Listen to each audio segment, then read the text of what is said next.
Hello, चला तर आजच्या लेक्चर्स मध्ये आपण लेक्चर नंबर 2 सोल्युशन चॅप्टरचा पार्ट बघणार आहोत. या सोल्युशन लेसन्स मध्ये आजचे जे टॉपिक्स आहेत आपले ते आहे रॉड्स लॉ, त्याच्यानंतर आहे ideals and non ideal solution, त्यानंतर आहे पॉझिटिव्ह आणि निगेटिव्ह डेव्हिएशन्स. तर या टॉपिक्स मध्ये आपण 3 टॉपिक्स कव्हर करणार आहोत.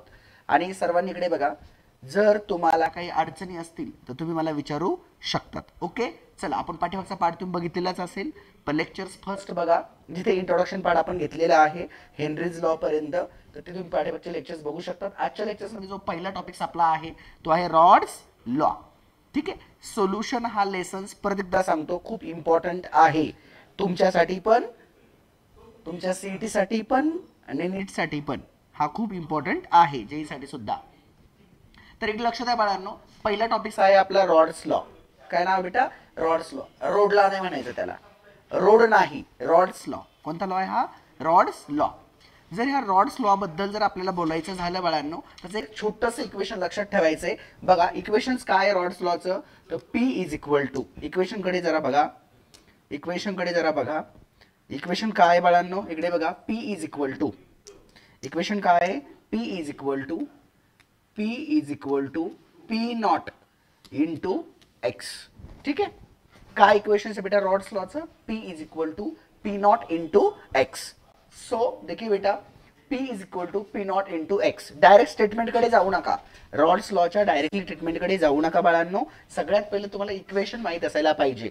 काय इक्वेशन आहे? P is equal to P not into x. ठीक आहे, सगळ्यात पहिले लक्षात ठेवायचं, जो P कशासाठी डिनोट करतोय, तर where P is equal to, where P is equal to, P denote करतोय आपला partial vapour pressures of volatile component. कशाला डिनोट करतोय बेटा? Partial vapour pressure of, partial vapour pressure of, vapour pressure of any volatile component. कशाला denote करतोय? Any volatile components. ठीक आहे, व्होलाटाइल component हे लक्षात ठेवा. P कशाला डिनोट करतोय? Partial vapour pressures of any volatile component. Right, okay. After that बेटा P नॉट जो आहे, P नॉट काय बघायचंय? P not. आता हा जो P नॉट असणार आहे बाळांनो, हा P नॉट कशाला डिनोट करेल? Vapour pressure of P1 component. कशाला दाखवेल बेटा? Vapour pressures of P1 component. Right, vapour pressure of P1 component, P1 component. Right, okay. आणि आफ्टर दॅट बेटा जो इथे इक्वेशन मध्ये आपल्याला एक्स दिलेला आहे तो असेल मोल फ्रॅक्शन. काय असेल? मोल फ्रॅक्शन. राइट, आता एक लक्षात द्या सर्वांनी आणि व्यवस्थित समजून घ्या कन्सेप्टला. ओके, मोल फ्रॅक्शंस. सो बेटा अगर आप ध्यान से देखेंगे यहाँ, जर तुम्ही व्यवस्थित या टॉपिक्सला बघितलं बाळांनो, तर काय कळतं रे बाळांनो, रॉड्स लॉ काय सांगतोय माहितीये? तर रॉड्स लॉ काय सांगतोय बघा, P is equal to P not into x. तर रॉड्स लॉचं एक्झॅक्ट म्हणणं काय आहे? तर रॉड्स लॉ सांगतोय की जो तुमचा P आहे तो आहे partial pressure of the any volatile components. म्हणजे तुमचं एनी व्होलाटाइल्स कंपोनेंट आहे त्याचा जो पार्शियल प्रेशर असेल तो आपण P ने डिनोट केलाय. कशाने केलाय? P ने डिनोट केलाय. Is equal to vapour pressures of P1 component. P not कशाला डिनोट करतोय? Vapour pressure of P1 component. P कशाला डिनोट करतोय? है ना, व्होलाटाइल कंपोनेंट, है ना, any volatile component. Partial pressure of any volatile component. P not कशाला denote करतोय? P1 component. हा कशाला डिनोट करतोय? Any volatile component. हा कशाला डिनोट करतोय? P1 component. Any volatile component हा कशाला डिनोट करतोय? P1 component. आणि एक्स काय आहे तुमचा? मोल फ्रॅक्शन्स. तर तुम्हाला रॉड्स लॉचं इक्वेशन कसं लिहिता येईल बाळांनो, तर बघा according to the Raoult's law तुम्ही कसं लिहू शकता स्टेटमेंट? तर according to the Raoult's law partial vapor pressures of any volatile component, partial vapor pressure of any volatile component is equal to vapor pressures of P1 component, vapor pressures of P1 component into किंवा multiply by mole fractions, and this statement is known as Rod's law. हे statement काय बाळांनो तुमचं? Rods law आहे. लक्षात ठेवा. म्हणजे rods law जो आहे तो एक्झॅक्टली काय एक्सप्लेन करतोय? रॉड्स लॉ एक्सप्लेन करतोय की तुमचा एनी व्होलाटाइल कंपोनेंटचा पार्शियल प्रेशर्स जो असतो तो तुमच्या P1 कंपोनेंटच्या इक्वल असतो आणि त्याला मल्टिप्लाय कोण करत असतं? मोल फ्रॅक्शन्स. ठीक आहे, तर हा आहे तुमचा सुंदरसा रॉड्स लॉ. कोण असा आहे की ज्याला रॉड्स लॉचं ट्रीटमेंट कळलं नाही? आणि स्टेटमेंट लिखताना रॉड्स लॉचं नेहमी लक्षात ठेवा, तुम्हाला नेहमी या इक्वेशनला बघूनच लिहायचे, डायरेक्ट पाठ करत बसायचं नाही. तर कसं म्हणणार बाळांना तुम्ही माझ्या मागे? सार्थक कसं म्हणणार बाळा? इकडे बघा, partial vapor pressures of any volatile component is equal to partial vapor pressure of pure component multiply by mole fractions. तर केमिस्ट्रीमध्ये लक्षात ठेवा, डायरेक्टली स्टेटमेंट कोणतेच लर्न करायचे नाहीयेत. त्याचा जो फॉर्म्युला असेल त्या फॉर्म्युल्यावरून लक्षात ठेवायचे, ते तुम्हाला थोडं सोपं जाईल. आलं लक्षात सर्वांच्या? ओके. तर बाळांनो, हा जो ट्रीटमेंट आपण घेतलेला आहे हा होता तुमचा रॉड्स लॉ. बट जर फॉर एक्झाम्पल रॉड्स लॉचं एक डेरिव्हेशन पण लिहायला येतं, two binary solution. Two binary solution म्हणजेच काय बघा, suppose two volatile binary solutions. दोन कसे सोल्युशन आहेत आपल्याकडे? व्होलाटाईल. पण कसे ते? बायनरी, म्हणजे मिक्सित आहेत, दोघं सोबत आहेत. त्याच्यासाठी तुम्हाला डेरिव्हेशन बऱ्याचदा लिहायला येतं. जर डेरिव्हेशन लिहायला तुम्हाला आलं तर तुम्हाला काय सांगावं लागतं माहिती बाळांनो? तर तुम्हाला सांगावं लागतं where any two volatiles components. कोणकोणते असू शकतात बघा? For example any two volatiles component आहे ना, एनी टू. जस्ट लक्ष द्या इकडे, 2 मिनट लक्ष द्या. 2 मिनट्स बेटा, रिफ्रेश हो रहा है. स्क्रीन लैग क्यों हो रही है भाई? लोड, ठीक है, लोड है स्क्रीन के ऊपर. ठीक है, चलो देखते हैं, कोई दिक्कत नहीं है. चलो कोई दिक्कत नहीं. चलो देखो बेटा, अभी देखो हमने क्या क्या जस्ट इमेजिन किया की एनी दो व्होलाटाइल्स कंपोनेंट है ना. म्हणजे सपोज म्हटलं तरी चालेल बरं का बाळांनो तुम्ही. हा, सपोज म्हटलं तरी सुद्धा चालेल. ठीक है, 2 मिनट्स बेटा, 2 मिनट, स्क्रीन लैग हो रही है. चलो हाँ, ध्यान से सुनो. आता बघा, सपोज म्हणायचं. सपोज तर ऑलरेडीच म्हटलेलं आहेत. तर मला एक सांगा, एका सोल्युशनसाठी आपल्याकडे फॉर्म्युला काय होता? P इज इक्वल टू, एखाद्या व्होलाटाईल कंपोनंटसाठी काय फॉर्म्युला होता आपला? P is equal to x into P naught. असं लिहिलं तरी सुद्धा चालेल. मल्टिप्लाय मध्ये आहे ना, कोणती टर्म कोणत्याही साईडला लिहिली तरी पण चालेल. ठीक आहे, तिकडे सरांच्या लेक्चरला बस. तिकडे साहिल, तिकडच्या लेक्चरला बस. हॅलो, इकडे बघा. तर बघा बाळांनो, आता बघा असं लिहिलं तर सुद्धा चालेल. मग आता काय लिहिलं? P is equal to x into P naught लिहिलं. ओके. आता सोल्युशन किती तुमच्याकडे बाळांनो? 2. किती आहेत? 2, राईट. जर 2 सोल्युशन असतील तर आपल्याला काय म्हणावं लागेल? P1 x1 P1 नॉट असं म्हणावं लागेल की नाही बाळांनो? आलं लक्षात इथपर्यंत? ओके. आता सेकंड जे तुमचं सोल्युशन असणार आहे त्याला काय म्हणणार आहे आपण? 2 करणार आहे. म्हणजे काय फॉर्म्युला येईल आपला? P2 is equal to x2 is equal to P2 naught. आले लक्षात तुमच्या? ओके. मग बाळांनो, हे झाले तुमचे 2 व्होलाटाईल कंपोनंट्स. काय झाले? 2 व्होलाटाईल कंपोनंट्स. त्याला आपण बायनरी सोल्युशन सुद्धा म्हणतो. काय म्हणतो? 2 बायनरी सोल्युशन. काय झाले तुमचे? 2 बायनरी सोल्युशन. आता ह्या 2 बायनरी सोल्युशन मधला तुम्हाला टोटल प्रेशर काढायचं आहे. काय काढायचं आहे? टोटल प्रेशर काढायचं आहे. इकडे लक्ष द्या जरा बाळांनो. तर according to the Dalton's law तुम्हाला कोणाच फॉर्म्युला वापरावा लागेल? According to Dalton's law. बघा, तुम्ही 11th ला शिकलायत. हा लॉ जो आहे ना, according to the Dalton's law, तुम्ही 11th मध्ये शिकलेला आहात. तर according to the Dalton's law, कोणता लॉ बाळांनो? Dalton law. डाल्टन लॉ काय सांगतो माहिती बाळांनो? तर डाल्टन लॉ सांगतो की total pressure of 2 binary solution. Total pressure जो असेल ना बाळांनो, तो डिनोट केला आपण P ने. कशाने डिनोट केला बेटा? P ने. तर total pressure P is equal to, आता 2 सोल्युशनचा प्रेशर काढायचा असेल तर आपण फॉर्म्युला कसा लावणार आहे? P1 plus P2. काय लावता येणार बाळांनो आपल्याला?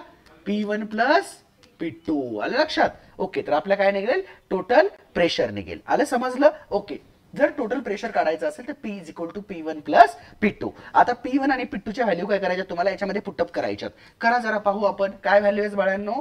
तर पहिल्याची तुमच्या P1 ची व्हॅल्यू आहे x1 इंटू P1 नॉट आणि दुसऱ्या सोल्युशनची व्हॅल्यू काय बेटा? P2 साठी काय व्हॅल्यू आहे?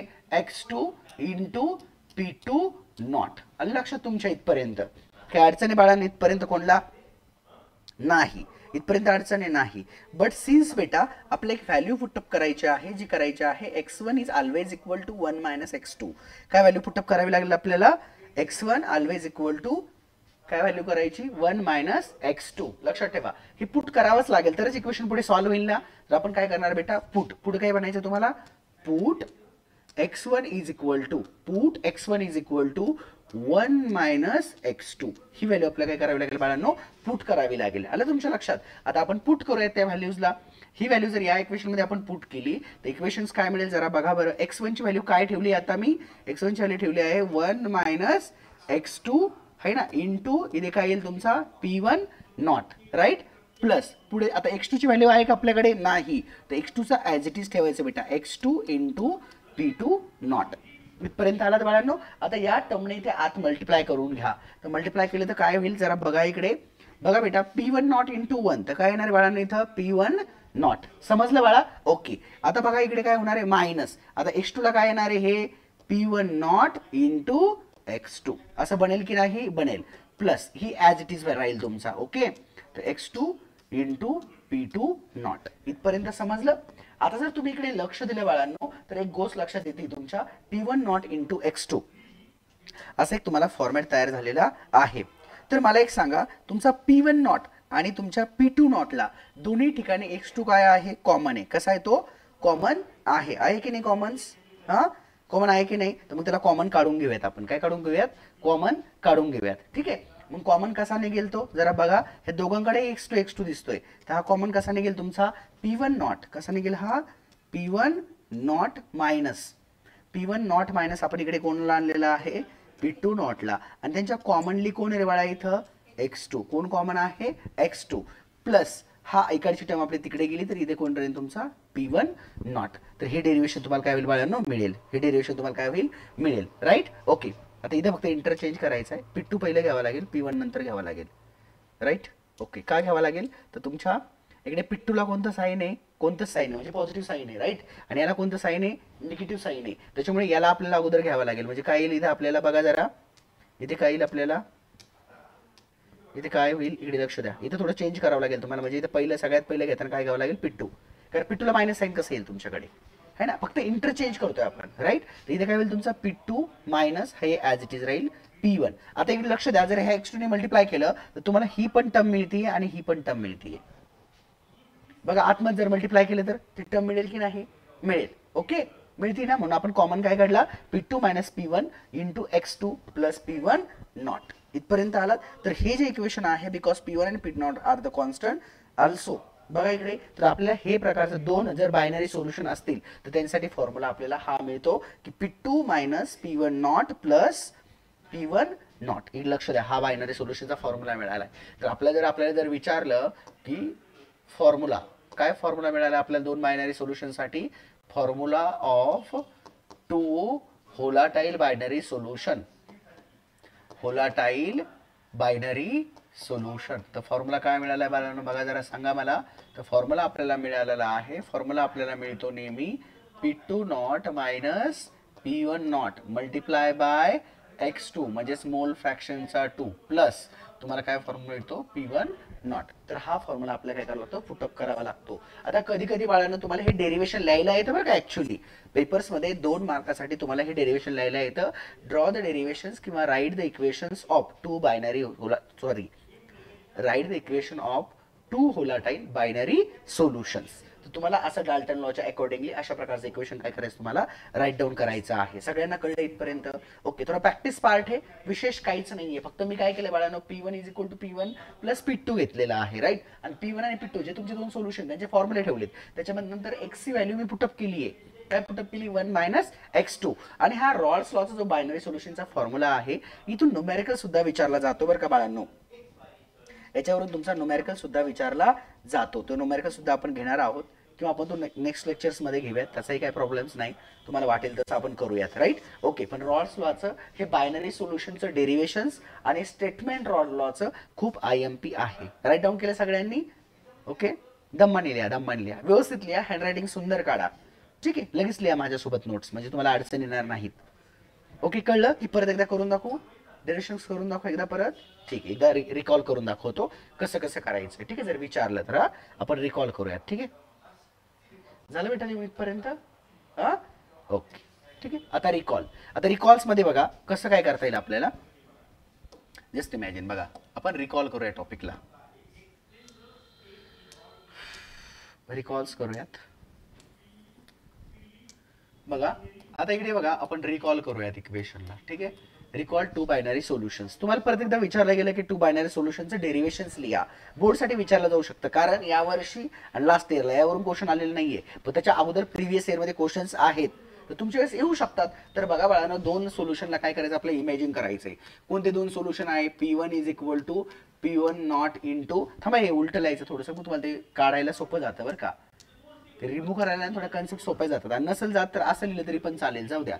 P1 नॉट इंटू x1 हे झालं पहिलं बायनरी सोल्युशन. दुसरं बायनरी सोल्युशन काय घ्यायचं सिद्धी, तर आपल्याला घ्यायचं आहे P2 is equal to P2 naught into x2. इथपर्यंत घेतलं बाळांनो हे दोन सोल्युशन्स. मग तुम्हाला काय करायचं, ह्या दोन सोल्युशनचा वेपर प्रेशर काढायचा. कोण काढायचा, वेपर प्रेशर, म्हणजे टोटल प्रेशर काढायचं बायनरी सोल्युशनचा. काय काढायचा, टोटल प्रेशर. मग टोटल प्रेशर काढण्यासाठी तुम्हाला कोणाच्या पार्शियल प्रेशरचं फॉर्म्युला लावावा लागतो, तर according to the Dalton's law. कोण लावावा लागतो तुम्हाला, अकॉर्डिंग टू डाल्टन लॉ. कोणता लॉ लावावा लागतो बेटा, डाल्टन लॉ लावावा लागतो. मग डाल्टन लॉ काय सांगतो, तर total partial pressure is equal to, आता टोटल पार्शियल प्रेशर कशाने डिनोट केलाय मी, फक्त P ने, कारण आपल्या सोल्युशनचे पार्शियल प्रेशर मी कशाने डिनोट केले, P1 आणि P2 ने. तर दोन सोल्युशन आहे, तर टोटल दोघांमधला जर काढायचं असेल, या दोघांचे काय करावं लागेल आपल्याला, ऍडिशन्स. मग फॉर्म्युला काय येईल आपला, P1 प्लस P2. काय येईल बाळांनो, P1 plus P2, right. Okay, आता मला जस्ट इमॅजिन करा, टोटल प्रेशर जर काढायचा असेल तर काय करायचं तुम्हाला, P1 ची व्हॅल्यू पुट करायची. P1 ची व्हॅल्यू काय आहे बाळा, तर P1 ची व्हॅल्यू आहे P1 naught into x1 plus P2 ची व्हॅल्यूज काय बाळा, इथं P2 ची व्हॅल्यू काय आहे ती पुट करा. काय व्हॅल्यू आहे, P2 नॉट इंटू x2. त्यानंतर एक व्हॅल्यू तुम्हाला पुट करावी लागेल. कोणती पुट करावी लागेल, की mole fraction x1 is always equal to 1 minus mole fraction of x2. ठीक आहे, ही व्हॅल्यू असते, तर ही तुम्हाला लक्षातच ठेवायची. ओके, आता इकडे बघा बाळांनो, ही व्हॅल्यूज पुट करा x1 च्या जागेवरती. जर पुट केली तर काय मिळेल आपल्याला इक्वेशन, जरा बघा बरं. P1 नॉट आणि x2 ची व्हॅल्यूज काय मिळाली आपल्याला, 1 मायनस x2 मिळाली बाळा. ओके, प्लस P2 ची व्हॅल्यू तुम्हाला ऍज इट इज येईल, म्हणजे P2 नॉट इंटू x2. इथपर्यंत आलात. ओके, इथपर्यंत आल्यानंतर आत फक्त मल्टिप्लाय करून घ्यायचंय. मल्टिप्लाय केल्यानंतर P1 नॉट इंटू 1, तर काय येतं बाळा, P1 नॉटच येतं, राईट. मधलं sign as it is. Okay, त्यानंतर P1 नॉट इंटू x2, तर हे काय मिळणार आहे, P1 नॉट इंटू x2. समजलं इथपर्यंत. ओके, आता इकडे लक्ष द्या बाळांनो, प्लस इथे काय आहे तुमचा P2 naught into x2, right.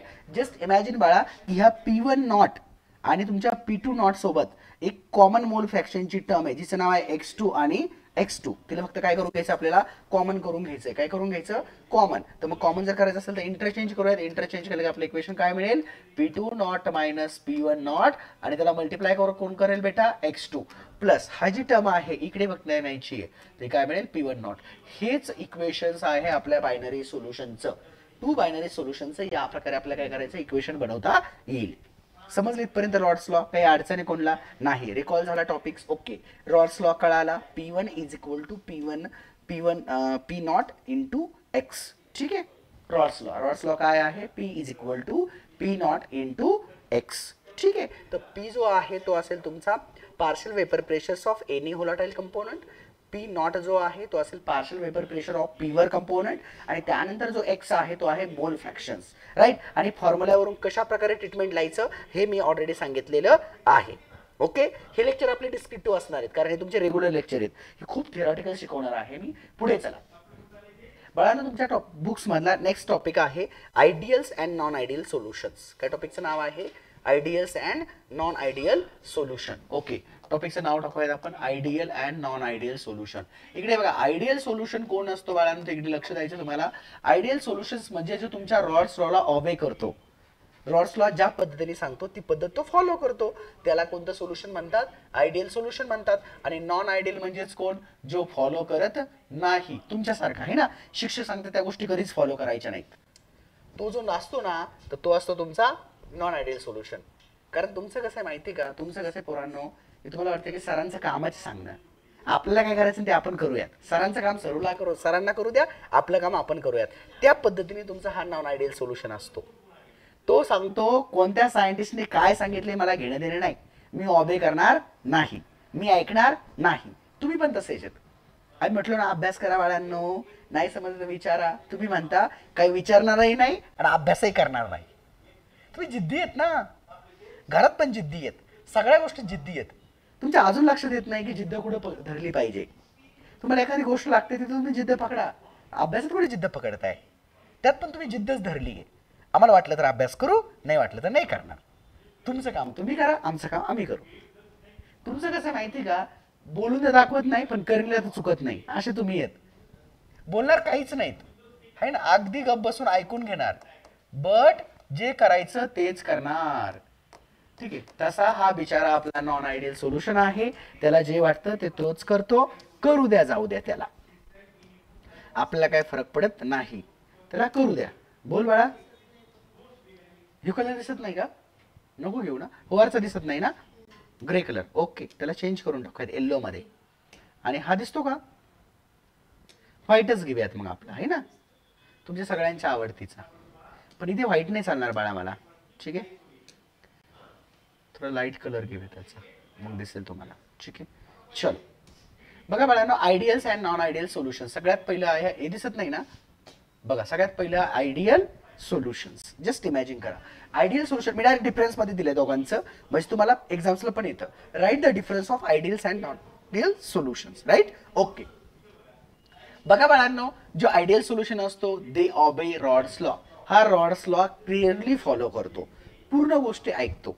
ठीक आहे, पुढचं दे डू नॉट. बघा नॉन आयडियल सोल्युशन कसं आहे, they do not obey the Raoult's law. हे रॉड्स लॉचं ऐकत नाही, तुमच्यासारखं चाबरे. ठीक आहे, पुढे चला.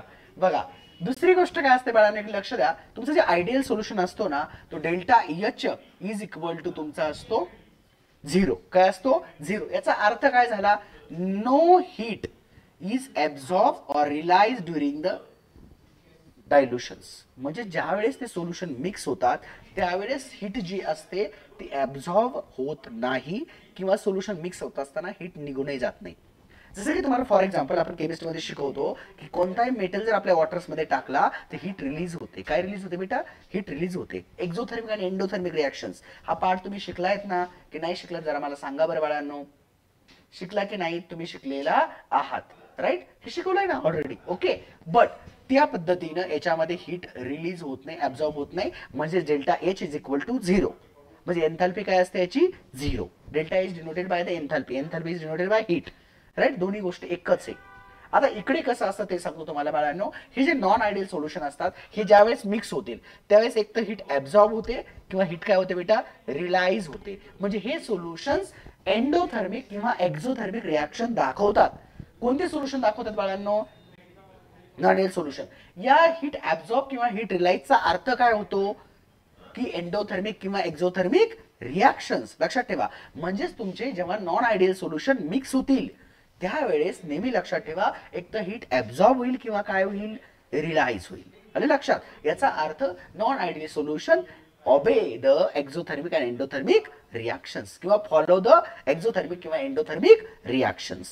ओके, बट हे रिॲक्शन त्या फॉलो करत नाहीत. पुढे चला बाळांनो, delta V is equal to 0. म्हणजे याचे व्हॉल्यूम एकदम कॉन्स्टंट असते. ठीक आहे, म्हणजे काय होतं, the total volume of the solution is equal to the sum of volume of the pure liquid mix from the solutions. म्हणजे फॉर एक्झाम्पल दोन सोल्युशन्स आहेत, त्यांना जर आपण कंबाईन करत असेल तर त्यांची व्हॉल्यूम एकदम कॉन्स्टंट असते. म्हणजे फॉर एक्झाम्पल एक सोल्युशन जर फॉर एक्झाम्पल आपण घेतलेलं आहे 10 ml प्लस दुसरं सोल्युशन घेतलेलं आहे 5 ml, तर ह्या दोघांची ॲडिशन किती होणार आहे तुम्हाला माहितीच आहे, 15 ml. तर आपलं बनणारं जे काही नवीन सोल्युशन असणार आहे ते किती असणार आहे, 15 ml. म्हणजेच ह्या दोघांच्या सोल्युशनची सम किंवा ॲडिशन्स म्हणजेच तुमचं नवीन तयार होणारं सोल्युशन किंवा नवीन बनणारं मिक्स होणारं लिक्विडचं सोल्युशन. लक्षात, ओके. बट बाळांनो इकडे असं होत नाही. इकडे काय होतं बाळांनो, तो volume is not equal to 0. Volume is not equal to 0 म्हणजे याची व्हॉल्यूम फिक्स राहत नाही, ती रिॲक्शन्स मध्ये कमी जादा होते. ओके, लक्ष द्या बाळांनो. बघा, the total volume of the solution is not equal to the sum of volume of the pure liquid mixed to form the solutions. दोन सोल्युशनला जेव्हा आपण मिक्स करणार आहेत ते तुमच्या बराबरच राहतील असं नाही. तर बाळांनो इनडायरेक्टली जर सांगितलं तर आयडियल सोल्युशन्स काय सांगते बाळांनो, पी. पी म्हणजे काय तुमचा एनी व्होलाटाइल्स कंपोनेंटचा पार्शियल प्रेशर. पीए म्हणजे कोण दाखवलेला आहे तो, partials vapour pressure of any volatile components. आणि पी नॉट कोण आहे, प्युअर कंपोनेंट. पी नॉट कोण आहे, प्युअर कंपोनेंट. हे आहे व्होलाटाइल कंपोनेंट, हे आहे प्युअर कंपोनेंट. इनटू एक्स आहे मोल फ्रॅक्शन्स. हे इक्वल असतं लक्षात, बट इकडे इक्वल नसतं. इक्वल इक्वल नाही याचा अर्थ काय आहे, हे रॉड्स लॉला ऑबे करत नाही सर. इनडायरेक्टली याचा अर्थ असा आहे की in non ideal solutions P is not equal to P not into X. समजलं बाळा? ओके. तो इनडायरेक्ट इक्वेशन मधून लिहायचंय. आणि पुढचा 5 नंबरचा जो डिफरन्स आहे बघा काय दिलेला आहे, component of the ideal solution can separated in the pure form fractional distillations. जर आपले जे काही प्युअर कंपोनंट आहेत यांचं जर आपण फ्रॅक्शनल डिस्टिलेशन्स केलं, तुम्ही 11th मध्ये इंट्रोडक्शन टू एनालिटिकल केमिस्ट्री नंतर एक चॅप्टर तुम्ही शिकलेला आहात, basic techniques of analytical chemistry असा तुम्हाला लेसन होता, लेसन नंबर 3. त्याच्यामध्ये तुम्ही सगळ्या प्रकारचे डिस्टिलेशन शिकलेला आहात. तुम्हाला आठवत नाही तो भाग वेगळा आहे. तुम्हाला काल काय खाल्लं ते आठवत नाही, काल काय शिकवलं ते तर आठवायचं लांब लांब संबंध नाहीये. ठीक आहे. त्यामुळे बाळांना फक्त सांगण्याचा उद्देश हा आहे की आपण फ्रॅक्शनल डिस्टिलेशन ते शिकलेलो आहोत, सिंपल डिस्टिलेशन शिकलेलो आहोत. म्हणजे डिस्टिलेशनच्या आपण सर्व प्रकारच्या पॉईंट काय आहेत शिकलेलो आहोत. सगळ्या प्रकारचं आपण डिस्टिलेशन शिकलेलो आहे. आलं तुमच्या लक्षात? ओके. आता एक लक्ष द्या बाळांनो, तर हे काय करते बाळांनो, तर कंपोनंटला आपण इथं फ्रॅक्शनल मेथडनी सेपरेट करू शकतो. आलं लक्षात? म्हणजे आयडियल सोल्युशन्स मध्ये जे 2 लिक्विड्स आहेत बाळांनो आपण कंबाईन केलेले, मिक्स केलेले, तर त्यांना आपण फ्रॅक्शनल मेथडनी सेपरेट करू शकतो. बट इथले मिक्स केलेले त्यांना सेपरेट करू शकत नाहीत. Can not be separated in the pure form of the fractional distillation. या आयडियल सोल्युशनला फ्रॅक्शनल डिस्टिलेशनने आपण सेपरेट करू शकत नाही. Can do not the separate in pure form by the fractional distillations. त्या कंपाऊंडला आपण सेपरेट करू शकत नाही. तर या पद्धतीचा अगदी सोपा लेक्चर रेकॉर्ड करतो सर, अगदी सोपा टॉपिक्स आहे आयडियल सोल्युशन. एक 10 मिनिटांनी कॉल करतो मॅम. ओके चला. आता इकडे लक्ष द्या बाळांनो जरा. आता इकडे जर बघितलं तर इकडे बघा, हा मला इथे स्टोरी सांगायची आहे. आता हा जो तुमचा आहे ना आयडियल नॉन आयडियल सोल्युशन्स, हे नमुने काय करतात, ह्या रॉड्स ऑबे करत नाही.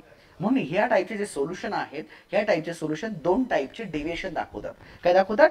डेव्हिएशन दाखवतात. तर त्यातला पहिला जो डेव्हिएशन असतो तो असतो पॉझिटिव्ह डेव्हिएशन, दुसरा जो असतो तो असतो निगेटिव्ह डेव्हिएशन. आणि ह्या पॉझिटिव्ह आणि निगेटिव्ह डेव्हिएशन्स वरून नीट जेई किंवा सीईटी मध्ये यांच्या एक्झाम्पल मधून क्वेश्चन असतात. काय असतात? एक्झाम्पल मधून क्वेश्चन्स असतात. आणि थेरॉटिकल लिहायला खूप सोपं आहे, पॉझिटिव्ह आणि निगेटिव्ह डेव्हिएशन्स. तर चला बाळांनो, पुढच्या टॉपिक्स आपण बघणार आहोत पॉझिटिव्ह आणि निगेटिव्ह डेव्हिएशनचं बघणार आहोत. मतलब deviation from the Raoult's law. Rods law मधल्या डेव्हिएशनचा आपण स्टडी करणार आहोत. तर सगळ्यात पहिले तर आपल्याला बघायचं आहे तिथं पहिले बघायचं पॉझिटिव्ह डेव्हिएशन. आणि पॉझिटिव्ह डेव्हिएशनचा जर विचार केला तर हे अशा प्रकारचे सोल्युशन्स असतात की ज्यांच्यामध्ये सोल्यूट सॉल्व्हेंट इंटरॅक्शन्स वीकर असतं than the solute solute and solvent solvent interactions. बघा इकडे बाळांनो, याची डेफिनेशन सुंदर मी तुम्हाला लिहून देतो की पॉझिटिव्ह डेव्हिएशन्स काय आहे. तर डेफिनेशन्स बघा, आपल्या डेफिनेशन्स लिहिता येईल. ठीक आहे, पण डेफिनेशन लिहूयात. ओके चलो. तो डेफिनेशन कशी लिहिता येईल बेटा? The solutions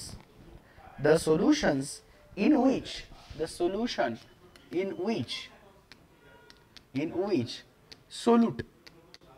solute solvent interaction. काय बाळांनो? इंट्रॅक्शन, अट्रॅक्शन नाही. काय बाळांनो? इंट्रॅक्शन्स. राईट. अट्रॅक्शन्स शब्द खूप फॅमिलियर आहे तुम्हाला. गर्ल्सला तर टेन्शनच नाही भाऊ. त्यांना एखादा ड्रेस आवडला तरी ते अट्रॅक्ट होतात. म्हणजे अट्रॅक्शनचे त्यांच्याकडे गंज आहे, गंज. पर्संटाईल खूप जास्त आहे त्यांच्याकडे. ठीक आहे.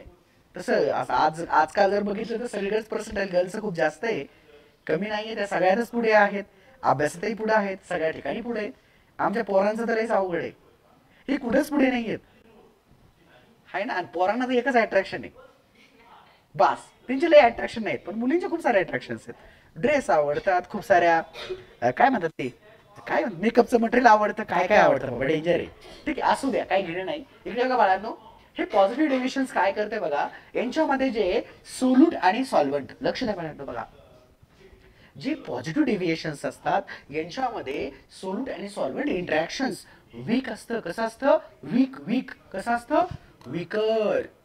इंटरॅक्शन्स वीकर दॅन, कुणापेक्षा कमी असतं बाळांनो? तर solute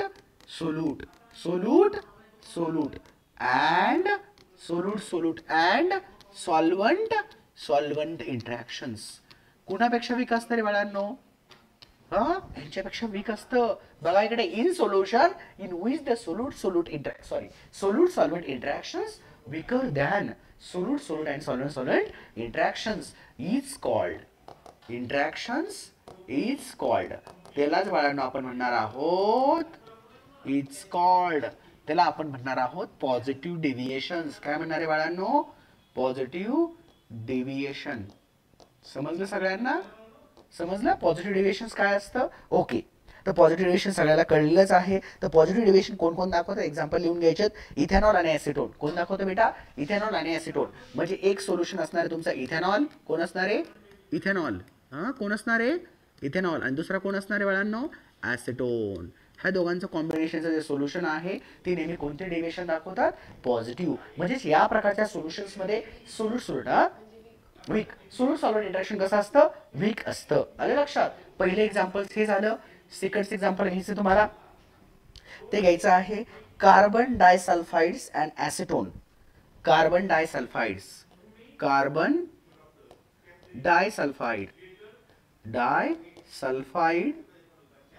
carbon disulphide and acetone त्याच्या कॉम्बिनेशनला कोण आहे ॲसिटोन फॉर्म्युले पाहिजे असतील तर फॉर्म्युले देतो मी लिहून काळजी नका करू ह्या इथेनॉलचा फॉर्म्युला असतो C2H5OH काय असतो C2H5OH इथेच लिहून देतो एकदा फॉर्म्युला ठीक आहे याचा फॉर्म्युला असतो C2H5OH राईट आणि ॲसिटोनचा फॉर्म्युला काय असतो बाळा तर ॲसिटोनचा फॉर्म्युला असतो CH3COCH3 this is acetone right ह्या दोघांचं सोल्युशन जर मिक्स केलं तर कोणत्या प्रकारचं डेव्हिएशन दाखवतात पॉझिटिव्ह डेव्हिएशन याचा अर्थ काय सोल्यूट सॉल्व्हेंट इंटरॅक्शन्स आर विकर कसं असतं विकर ध्यान कुणापेक्षा बाळांनो solute solute and solvent solvent पेक्षा लक्षात तुम्हाला कोणत्याही सोल्युशन मध्ये 3 टाइप्स इंटरॅक्शन बघायला मिळतात लक्ष द्या 3 टाइप्स इंटरॅक्शन बघायला मिळतात पहिलं जे इंटरॅक्शन असतं ते असतं सोल्यूट सॉल्व्हेंट कोणतं असतं सोल्यूट सॉल्व्हेंट एक सोल्यूट आहे एक सॉल्व्हेंट आहे राईट ज्याच्यापासून सोल्युशन बनतं हे पहिले इंटरॅक्शन्स दुसरं इंटरॅक्शन जे असतं ते असतं सोल्यूट सोल्यूट कोणतं असतं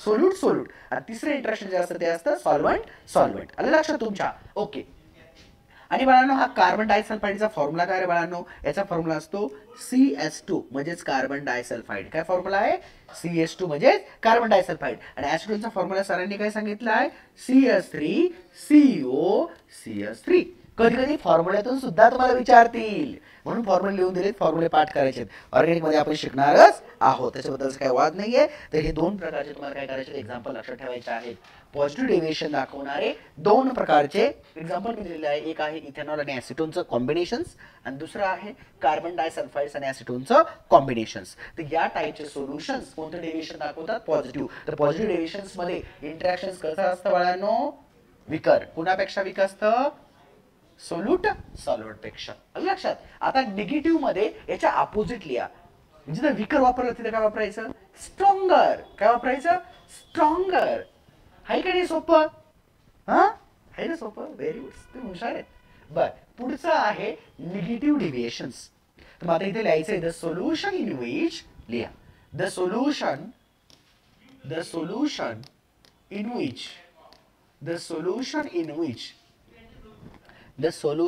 विच सोल्यूट कोणतं इंटरॅक्शन असतं पहिलं सोल्यूट सॉल्व्हेंट बोला बोला पोरांनो सोल्यूट सॉल्व्हेंट इंटरॅक्शन काय अट्रॅक्शन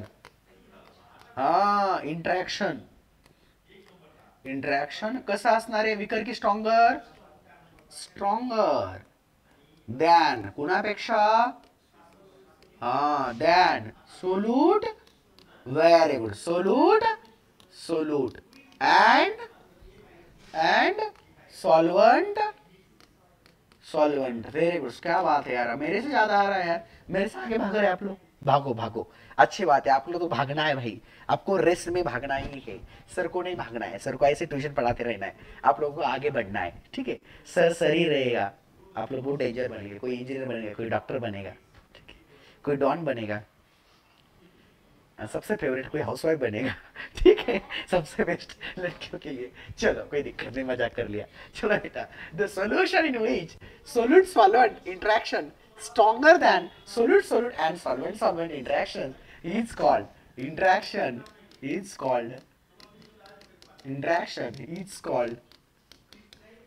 negative deviations काय बाळांनो negative deviations सार्थक लिहिना बाळा का नाही लिहिते रे लिहितोय ना लिहून घे बरं का, अवघड होईल हा. ओके, आता बाळांनो याचे सुद्धा एक्झाम्पल तुम्हाला लिहून घ्यायचे आहेत. एक्झाम्पल आहे ॲनिलीन अँड क्लोरोफॉर्म. नाही, फिनॉल आणि ॲनिलीनचं घ्या, दोघांचं कॉम्बिनेशन घ्या. फिनॉल अँड ॲनिलीन्स, सॉरी एक्झाम्पल्स बघा. फिनॉल अँड ॲनिलीन बघा, हे फिनॉल आणि ॲनिलीनचे दोघांचे स्ट्रक्चर्स काढून देतो.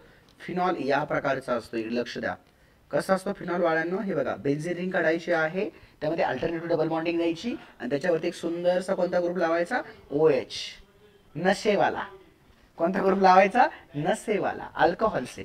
OH ग्रुप मतलब अल्कोहल्स, तो उसका ग्रुप लगा देने का, तो बनता है हमारा फिनॉल. आणि फिनॉलच्या सोबत कुणाचं इंट्रॅक्शन आहे, ॲनिलीनचं.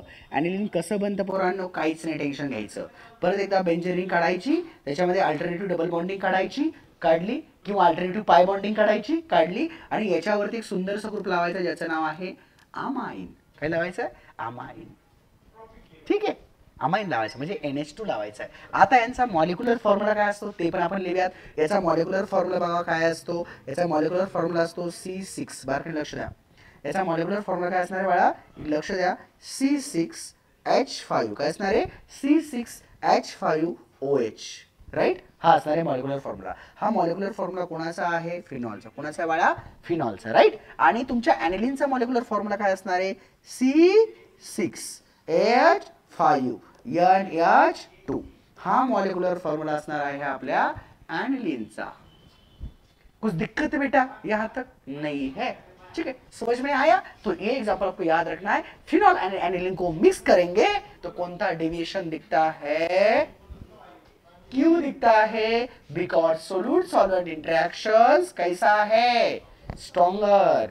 किससे स्ट्रॉन्गर है, solute solute and solvent solvent से. सो ये हुआ फर्स्ट एग्जांपल. अभी सेकंड एग्जांपल लीजिए बेटा. इसका सेकंड एग्जांपल रहेगा chloroform and acid. Second example रहेगा क्लोरोफॉर्म, क्लोरोफॉर्म एंड इसके कॉम्बिनेशन में कौन आता है बेटा, एसीटोन. ठीक है. सो बेटा क्लोरोफॉर्म का जो फॉर्मूलाज होता है, ये फॉर्मूला होता है CCl3, है ना. ऐसा नहीं बोलने का CT कोचिंग क्लासेस, ऐसा नहीं बोलने का भाई. आगे वाला C है क्या और एक नहीं है, आगे वाला और एक C होता तो हम बोल देते CT कोचिंग क्लासेस. नहीं है, CCl3 हो. ठीक है, मतलब कार्बन ट्राय किंवा ट्रायक्लोरोकार्बन्स. ठीक आहे, लक्षात ठेवायचं की तुमच्या कार्बन सोबत 3 क्लोरीन अटॅच झाले तर त्याला म्हणतात क्लोरोफॉर्म. काय म्हणतात, क्लोरोफॉर्म. आणि लक्षात, जर 2 झाले तर त्याला म्हणतात डायक्लोरोमिथेन. काय म्हणतात, डायक्लोरोमिथेन. जर 1 झाला तर त्याला म्हणतात 1 क्लोरोमिथेन किंवा क्लोरोमिथेन. काय म्हणतात, क्लोरोमिथेन किंवा मिथाइल क्लोराइड्स. आणि 4 जर झाले तर त्याला काय म्हणतात, टेट्राक्लोरोमिथेन. बट त्याला एक कॉमन नेम आहे कार्बन टेट्राक्लोराइड्स, असंही त्याला वाचलं जातं. बट तुमच्या क्लोरोफॉर्मचा रिअल फॉर्म्युला कोणता आहे, CCl3. CCl3 हे 4ही फॉर्म्युले मी जे सांगितले ना, हे तुम्हाला 11वी मध्ये बाळांनो, GOC मध्ये त्यांच्या रिॲक्शन आहेत, ते आपण घेणार आहेत. आता हे लेक्चर संपल्यानंतर आपलं 11च लेक्चर्स आहे, त्यामध्ये आपण त्या गोष्टी शिकणार आहोत. ओके, तर तुमच्या क्लोरोफॉर्मचा फॉर्म्युला काय डोक्यात ठेवायचे तुम्ही पुढे, CCl3. काय असतो, CCl3. ओके, और क्यों लिख रहे भाई, और इसका एसीटोन का तो अभी बताया ना, CH3CO, दिस इज एसीटोन. ठीक है.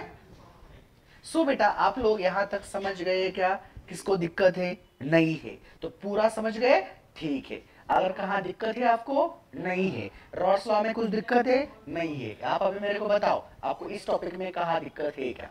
अब बताओ, ये जो टॉपिक्स ले लिया मैंने तीनों, इसमें कुछ दिक्कत है, नहीं है, रहेगी तो मेरे को बताओ, हम उसके ऊपर एक्सप्लेनेशन करेंगे. और ये तीनों टॉपिक्स मैंने बहुत डिटेल्स में एक्सप्लेन किया है. रॉड्स लॉ के बारे में भी बता दिया है आपको, फिर मैंने जो 2 वोलेटाइल कंपाउंड होते हैं उसके बारे में बता दिया है, उसको रिकॉल्स में भी फिर से किया. आपको एग्जाम्स में ऐसा करना है, ठीक है, आप एग्जाम्स में ऐसा करना है. थ्योरेटिकली कम करेंगे तो ज्यादा याद रहेगा आपको. ठीक है. फिर बेटा आइडियल्स नॉन आइडियल सॉल्यूशन का भी हमने कर लिया.